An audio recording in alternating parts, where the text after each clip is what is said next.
जनमत की पुकार में आपका स्वागत है। भाषा आंदोलन को लेकर ममता बनर्जी पर बरसे दिल्ली बीजेपी बंगाली प्रकोष्ठ के सह संयोजक अरुण मुखर्जी। पश्चिम बंगाल की मुख्यमंत्री ममता बनर्जी के कथित भाषा आंदोलन को लेकर सियासत गर्मा गई है। इस मुद्दे पर दिल्ली भाजपा बंगाली प्रकोष्ठ के सह संयोजक अरुण मुखर्जी ने तीखी प्रतिक्रिया दी है। दैनिक जनमत की पुकार के मुख्य संपादक आर.के. जायसवाल से खास बातचीत में अरुण मुखर्जी ने ममता बनर्जी पर बंगाल के लोगों को गुमराह करने का आरोप लगाया है। उन्होंने कहा कि ममता सरकार भाषा के नाम पर जनता को भावनात्मक रूप से भड़काकर अपना राजनीतिक हित साधना चाहती है, जबकि धरातल पर बंगाली भाषा, संस्कृति और विरासत की सबसे ज्यादा उपेक्षा उन्हीं की सरकार ने की है। देखिए ये रिपोर्ट। नमस्कार, मैं आर.के. जायसवाल और आप देख रहे हैं जनमत की पुकार। पिछले दिनों आपने एक वीडियो देखा होगा गुरुग्राम का, जहां पर वहां पे जो बंगाली जो होते हैं, बंगाली मुसलमान, उनको वहां पर पुलिस प्रताड़ित करती है और वहां से वो सारे जो घरों में मेड का काम, चपरासी का काम, ऑफिसों में ये सब काम करते हैं, वहां से उनको इतना प्रताड़ित किया जाता है कि वहां से वो अपने अपने पश्चिम बंगाल के अपने अपने गाँव चले जाते हैं। इसी मुद्दे पर हम बातचीत करने आए हैं। हमारे साथ हैं भारतीय जनता पार्टी बंगाली प्रकोष्ठ के सह संयोजक। पूर्व में बता दें आपको, पूर्व में ये भाजपा पूर्वांचल मोर्चा प्रदेश के प्रवक्ता भी रहे हैं, इसलिए इनसे पूर्वांचल के बारे में ही बातचीत करेंगे। पहले हम बंगालियों के बारे में बातचीत करते हैं। अरुण मुखर्जी जी, बहुत बहुत स्वागत है। बहुत बहुत धन्यवाद। मुखर्जी साहब, पिछले दिनों एक वीडियो मैंने देखा, आपने भी देखा होगा, कि किस तरीके से वहाँ जो गरीब मजदूरी जो करते थे बंगाली, जो मुस्लिम समाज या और भी समाज से थे, उनको वहाँ से पुलिस इतना प्रताड़ित करती है कि वहाँ से उनको भागने पर मजबूर कर देता है और वहाँ से वो चले जाते हैं। देखिए, ये जो ड्रामा फैलाया गया है, वो ड्रामा एक स्क्रिप्ट है टीएमसी के द्वारा, बदनाम करने की कोशिश है। दिल्ली शहर और आसपास के शहरों में जो बंगाली हैं, जो इस देश के रहने वाले हैं या जो बांग्लादेश से प्रताड़ित होके आए हैं, उनको कोई भी परेशानी नहीं हो रही है। दूसरी बात, जिस लड़की के विषय में कहा गया है, उस लड़की डीसीपी ने खुद स्वतः संज्ञान में लेके वहाँ के डीसीपी ने जांच किया और जांच में पाया कि पुलिस ने ऐसा कुछ, भाई कोई कहीं से भी आया है, आइडेंटिफाई करने की जिम्मेदारी पुलिस की है। कल वो आतंकवादी निकलता है या अलगाववादी निकलता है तो पुलिस ही देखेगी ना, और यदि पुलिस जांच नहीं करेगी तो कौन करेगा। आपको शायद मालूम हो कि एक गुजरात में एक व्यक्ति जिसको गिरफ्तार किया गया, उसके अपने पिताजी का नाम अधिकारी बताया, मैं पूरा नाम याद नहीं आ रहा है इस समय। जब कोर्ट में लास्ट में उसको दिखाया गया तो उसका नाम मुश्ताक अहमद था, और जो उसके पिताजी, जिसको अपने पिता कह रहा था उसके नाम से, जिसके नाम से फर्जी सर्टिफिकेट बनाई थी, उसके पिता ने कहा मेरा तीसरा बच्चा ही नहीं हुआ।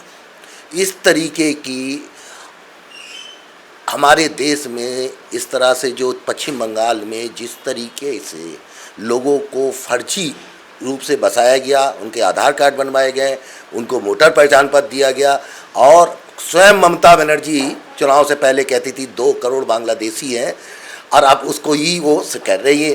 भारत में इस समय बड़ा एक अलग ही टाइप का वो चल रहा है। मराठी कहते हैं मैं मराठी हूँ तो आप हिंदी भाषी भाग जाओ, पूर्वांचली भाग जाए। बंगाली कहेंगे मैं बंगाली हूँ तो वहाँ से भाग जाए।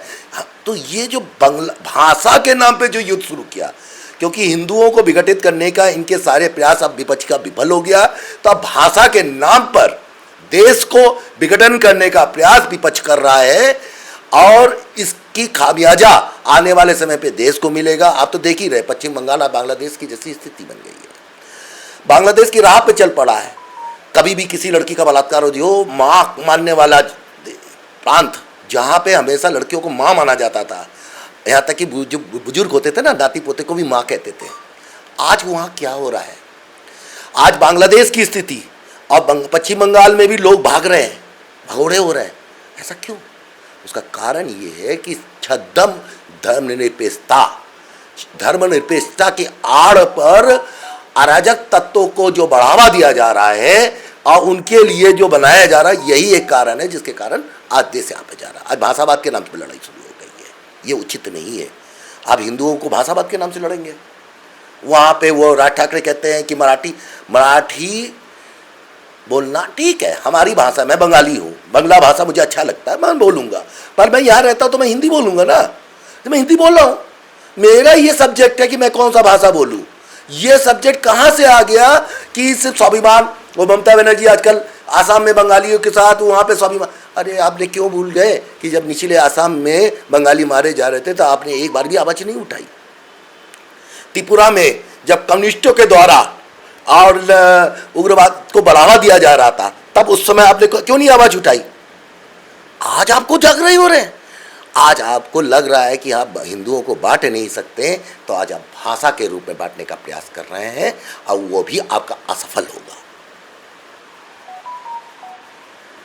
आपसे जैसे बातचीत हो रही थी, आप बताइए दुर्गा पूजा इस बार विशाल स्तर पे होगा? बिल्कुल दुर्गा पूजा विशाल स्तर पे होगा।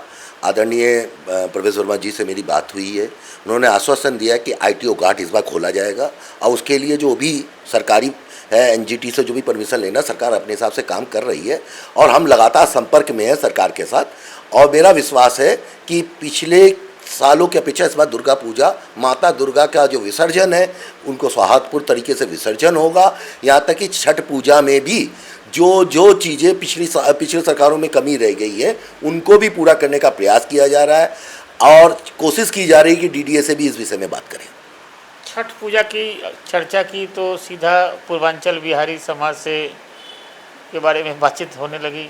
आप भी पूर्वांचल के प्रवक्ता रहे हैं, पूर्वांचलियों पर लगातार झुग्गी झोपड़ी पर जो रहते हैं, सबसे ज़्यादा झुग्गी झोपड़ी में रहते हैं पूर्वांचल के लोग, घरों में काम करते हैं, मेट का काम, चपरासी, बिल्डिंग, जितने भी फ्लाईओवर वगैरह सारे काम करते हैं। आज उनके ऊपर आशियाना छीन रहा था।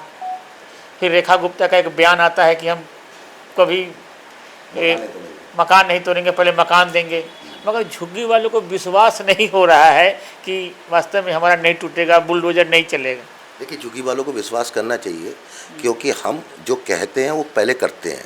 अभी प्रधानमंत्री जी के द्वारा जो उद्घाटन हुआ था, आज आप देखिए स्वाभिमान अपार्टमेंट को जाके कितने लोग कितने अच्छी तरह से रह रहे हैं। हम नारकीय जीवन से, क्योंकि वहाँ पे रहना एक तरीके का नारकीय जीवन है, उसे निकालने का प्रयास कर रहे हैं। हाँ, जो लोग रेलवे के लाइन में जो बड़ी एक्सीडेंट कभी भी हो सकता है, कोई घटनाएं पे रहेगी, वो तोड़ा जाएगा और तोड़ा जाना भी चाहिए।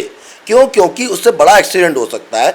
एक अकेले की जान माल नहीं, ये उनके परिवार की जान, बहुत लोगों की जान माल जा सकती है। इसलिए रेलवे लाइन के किनारे जिनके बने हैं वो तोड़े जाने चाहिए, लेकिन जो आगे वो है उनके लिए पहले मकान बनाया जाएगा और फिर झुग्गियों से उनको, लेकिन झुग्गी जरूर तोड़ी जाएगी क्योंकि मकान मिलने के बाद वो फिर झुग्गी में ना आए। अच्छा, इसके लिए भी प्रयास किया जाए। लगभग 15,000 झुग्गी तोड़ी गई है अभी तक। तो जिस तरीके से झुग्गी तोड़ी गई, तो क्या उनको मुआवजा देगी सरकार उनको बसाने के लिए फिर से? क्योंकि मात्र 1500-1600 आदमी को, जैसे आप बता रहे हैं कि मकान मिला है, तो वहाँ 1500-1600 लोगों को वहाँ पे मिला होगा, तो क्या और लोगों को मिलना चाहिए मुआवजा, उनको फिर से बसाया जाएगा जहाँ पर झुग्गी आप लोगों ने तोड़ा है? देखिए, 5,500 लोगों को मकान मिला है, पहले आप देख लीजिएगा, उसमें मैं रिकॉर्ड के अनुसार 5,500 लोगों को मिला है। दूसरा, जिन लोगों की झुग्गी तोड़ी गई है वो रेलवे के लाइन के आसपास होंगे और उनको तोड़ा जाना जरूरी था। जो लोग अभी आगे तोड़े जाएंगे या तोड़े जा रहे हैं, उनकी सभी की एक सूची बन रही है और उन सूचियों के अनुसार उनको मकान भी उपलब्ध करा रही है दिल्ली की सरकार। मगर कांग्रेस और आम आदमी पार्टी तो कह रही है कि बिहार झुग्गी फिर तोड़ेंगे। बिहार चुनाव है, बिहार चुनाव में भाजपा हार रही है क्योंकि माहौल नहीं बन रहा है भाजपा का, क्योंकि झुग्गी झोपड़ी तोड़े हैं, बिहार में गए लोग वो सब सवाल पूछेंगे, तो इसीलिए उनको माहौल बन रहा है। इसलिए आप लोगों ने झुग्गी तोड़ने का जो प्लानिंग था, रेखा गुप्ता अभी रोक दी है, इसको कैसे भूलेंगे? देखिए, कांग्रेस और आम आदमी पार्टी ये उनका चरित्र ऐसा था, जिनका चरित्र जैसा होता वो ऐसे ही दूसरों को सोचते हैं। उन्होंने हमेशा झुग्गी झोपड़ी वालों को झुग्गी झोपड़ी में रहने के लिए सोचा, और हमने हमेशा कहा कि झुग्गी झोपड़ी वालों को नारकीय जीवन से हम निकालेंगे। वो नारकीय जीवन में ढकेल रहे हैं, हम नारकीय जीवन से निकाल रहे हैं। तो जाकी रही भावना जैसी प्रभु मुहूर्त देखी तैसी, उनकी भावना ही है कि झुग्गी झोपड़ी वालों को भड़का के उनके वोट लेना और उनको जीवन भर झुग्गी झोपड़ी में रखना। और हमारा मानना है कि हम उनको अच्छे जीवन दे सके, इसके लिए हम प्रयासरत हैं। जब अच्छे जीवन दे सके मतलब झुग्गी हटा दो। बिल्कुल, झुग्गी हट के उनको मकान मिलना चाहिए और एक बार मिलना चाहिए, नहीं कि बार बार मिलना चाहिए। एक बार उनको मकान मिलना चाहिए और उसके लिए सरकार प्रयासरत है। तो हमारे साथ देख रहे हैं अरुण मुखर्जी झुग्गी झोपड़ी पर बातचीत कर रहे हैं। तो लगता है कि झुग्गी वालों को सही मकान मिलेगा या सपने दिखा रहे हैं आप लोग? देखिए, जब झुग्गी तोड़ी भी नहीं जा रही थी, जब आम आदमी पार्टी की भी सरकार थी, तभी हमने यहाँ पे झुग्गी वालों के लिए स्वाभिमान अपार्टमेंट बनाना शुरू किया। 7 अपार्टमेंट हमने बनाए, 5,500 लोगों को उसमें रहने की व्यवस्था कराई। आगे आने वाला, अब तो हमारी सरकार है, ट्रिपल इंजन की सरकार है, आप चिंता न कीजिए, बहुत जल्दी ही झुग्गी झोपड़ी से दिल्ली को निजात भी मिलेगा, झुग्गी झोपड़ी वालों को भी उस नारकीय जीवन से निजात मिलेगा जिसमें वो बेचारे जी रहे हैं। उनको वो जीवन मिलना चाहिए जो कम से कम सुलभ जल और एक शौचालय की व्यवस्था हो, जहाँ आराम से व्यक्ति रह सके। ऐसी व्यवस्था जल्दी ही मिलेगी। चलिए, झुग्गी झोपड़ी से हम अलग बातचीत करते हैं। पिछले दिनों एक कोर्ट का फैसला आया जिसमें भगवा आतंकवाद कभी बोला गया था। देखिए, इससे साबित हो गया कि कांग्रेस का चरित्र कितना खराब था। अब दिग्विजय सिंह का सबसे ज़्यादा भगवा आतंकवाद के नाम पे हिंदुओं को जो बदनाम करने की कुचेष्टा, यहाँ तक कि मोदी जी को, मोहन भागवत को गिरफ्तार कराने की कुचेष्टा उनके अधिकारियों द्वारा, वो हमारे धर्म के नहीं है, अन्य धर्म के अधिकारी ने भी कहा कि किस तरीके की भावना किसी निर्दोष को, और खासकर एक कर्नल अधिकारी जो बेचारा जीवन में देश के लिए काम करता है, साध्वी जिन्होंने पूरा अपना जीवन समर्पण कर दिया, उनको किस तरीके से मारा पीटा, लेकिन कुछ कहलवा नहीं पाए। क्यों? क्योंकि वो धर्म के साथ थी। और अधर्म, हम सनातन धर्म वाले धर्म की जय हो, अधर्म का नाश हो हम कहते हैं। विश्व के लिए हम अपना मानते हैं कि पूरा विश्व का कल्याण हो, तो हम विश्व के कल्याण के लिए काम करते हैं। इसीलिए हमारा धर्म, हम किसी धर्म को छोटा नहीं मानते, यही हमारे धर्म की श्रेष्ठता है। और उसको बदनाम करने की कांग्रेसी कुचाल को, जिन्होंने कुचाल चला दिग्विजय सिंह के नेतृत्व में, यहाँ तक कि गृह मंत्री जी को ने भी कहा कि उस तात्कालिक उस समय के गृह मंत्री ने भी कहा कि किस तरह से भगवा आतंकवाद का नाम देने के लिए कांग्रेस हाईकमान ने कहा। इससे बड़ा दुर्भाग्य कुछ नहीं होता। इससे साबित होता है कि कांग्रेस हिंदू विरोधी ही नहीं, देशद्रोही पार्टी है। महाराज जी, कांग्रेस को तो अब देशद्रोही बता दिए। बिल्कुल देशद्रोही है, जो देश के निर्जन लोगों के खिलाफ। अरे आज़ादी के आंदोलन की लड़ाई से लेकर अब तक की लड़ाई लड़ा, कई लोग जेल में गए, जैसे कांग्रेस के लोग कहते हैं। बताइए किसने कांग्रेस के लोग को फांसी हुई है? एक कांग्रेस के नेता का बताइए जिसको फांसी हुई है। कितने लोग जेल गए, उनको कितनी सजा हुई है? कांग्रेस का एक बताइए कोई ऐसा हो जिसको काला पानी की सजा हुई हो। नहीं बता पाएंगे, क्योंकि कांग्रेस BS हयूम की द्वारा बनाया गया संगठन, जो उस समय विदेशियों के द्वारा बनाया गया था, और उसका नेतृत्व भी लास्ट में। तो जो संगठन विदेशियों के जैसे बना है, उनकी मानसिकता आज भी विदेशियों को ही नेतृत्व है। तो आप समझ सकते क्या है। कांग्रेस पूछ रही है कि ट्रंप जो है 25% टैरिफ लगा रहे हैं, उस पर आप लोग चर्चा नहीं करना चाहते हैं? हमें जब चर्चा करना होगा सरकार को, सरकार चर्चा कर लेगी। अभी तो हम उसके टैरिफ का जवाब दे रहे हैं स्वदेशी करके। हम पूरे विश्व में स्वदेशीकरण हम कर रहे हैं। हमें मालूम है कि टैरिफ लगाए, कुछ असर नहीं होने वाला। भारत की अर्थव्यवस्था मजबूत है, टिकाऊ है और बहुत आगे तक चलेगी, इसका मैं वादा करता हूँ। ये हमारे साथ बात कर रहे थे बंगाली प्रकोष्ठ दिल्ली प्रदेश के सह संयोजक अरुण मुखर्जी जी। मिलते किसी और खबरों के साथ। नमस्कार। अगर आपने हमारा अभी तक चैनल सब्सक्राइब नहीं किया है तो कृपया चैनल सब्सक्राइब कर लें, लाइक करें, शेयर करें, कमेंट करें। तो मिलते हैं फिर किसी और खबरों के साथ। नमस्कार।